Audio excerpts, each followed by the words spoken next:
Well, breaking news this hour. The US President Barack Obama has confirmed that Osama bin Laden has been killed in a special operation in Pakistan. The news flashed around the world, with the US claiming it's now in possession of his body. RT's Lucy Kafanov has the latest from Washington, D.C. U.S. President Barack Obama addressed the nation to announce, in fact, that the United States can finally confirm that Osama bin Laden has been killed by U.S. Special Forces.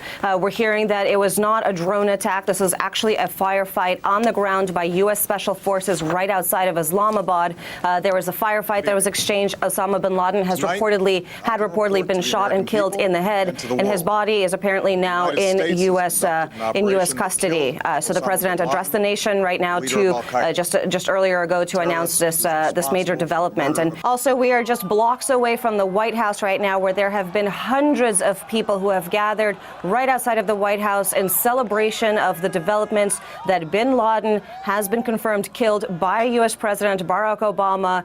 In fact, even as I was making my way to the studio, we've seen cars driving by, honking, American flags waving, and people continue to make their way down towards the White House to celebrate this news that, in fact, the United States has been pursuing for the past decades since the 9/11 attacks. It's been 10 years in Afghanistan, nearly since the 10 years since the 9/11 attacks, which really started the active hot conflict on the ground in Afghanistan. But we cannot forget that the roots of conflict so often go back to foreign policy decisions made years and years ago. And while the president did say in his speech tonight that the American people did not choose this fight came to the United States in U.S. soil, referencing, of course, the 9/11 attacks. We have to remember that the United States policy of covertly arming the Mujahideen in Afghanistan back in the 80s had, of course, contributed so much to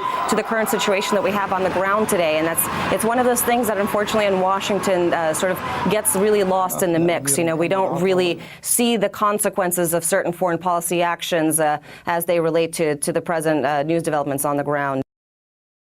Well, for more on the international anti-terror fight, I spoke to RT's correspondents Marina Kochinova in Russia's North Caucasus and Anissa Nawe in Moscow. The U.S. is reveling in celebrations of what they're calling a victory and justice being served. Thousands of people gathered outside the White House chanting USA, USA. But in all these celebrations, what I think is being lost is the question of what now? What does that mean for global terrorism? I mean, when was the last time we heard Osama bin Laden take credit for a major terror attack? It's been years, and that's because the last two terror attacks on a major global city was on Moscow. Last year, of course, the Moscow metro bombings, and then just in January, a horrific attack on the international airport where not just Russians were targeted, but nationals of all kinds. So certainly the U.S. sometimes forgets that terrorism is a global fight, and very much this victory, certainly in the U.S. media, is going to be played out as America wins over terrorism. But that doesn't mean that the threat still isn't very much there, if not. Well, let's turn to the region at the forefront of Russia's fight with terror. Medina,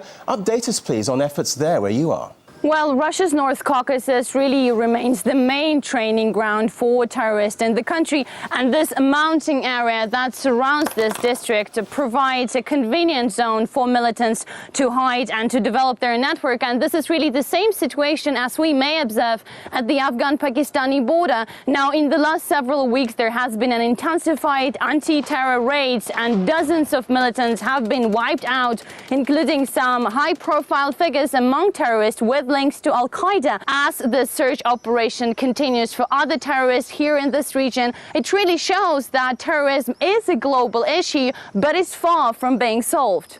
Back to you, Anissa. What about the situation beyond Russia's borders, such as the conflicts in Iraq and Afghanistan? Well, the U.S., of course, as we all know, was planning to withdraw from both Iraq and Afghanistan in the relatively near future. Bin Laden's death shouldn't change that. If anything, it'll have anti-war critics saying, well, he's dead, let's go get out of those two countries. But let's not forget that before they withdrew from, or planned to or began withdrawing, rather, from Iraq and Afghanistan, the U.S. got their hands tied tied up with Libya. There, the number one enemy, of course, is Colonel Gaddafi. It's no secret that the U.S. and Europe wants to get rid of him. And although it's just been reported that they're arming these rebels, it hasn't been confirmed. We do know that they are planning, if they haven't already begun, to train the rebels in Libya.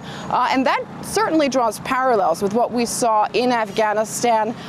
It's very well known that the U.S. trained and armed groups that then went on to become the Taliban and Al-Qaeda. So we're going to hear a lot of analysis today about those parallels. And like I said, Osama bin Laden is dead, but another enemy will be born, and all eyes now are on Libya.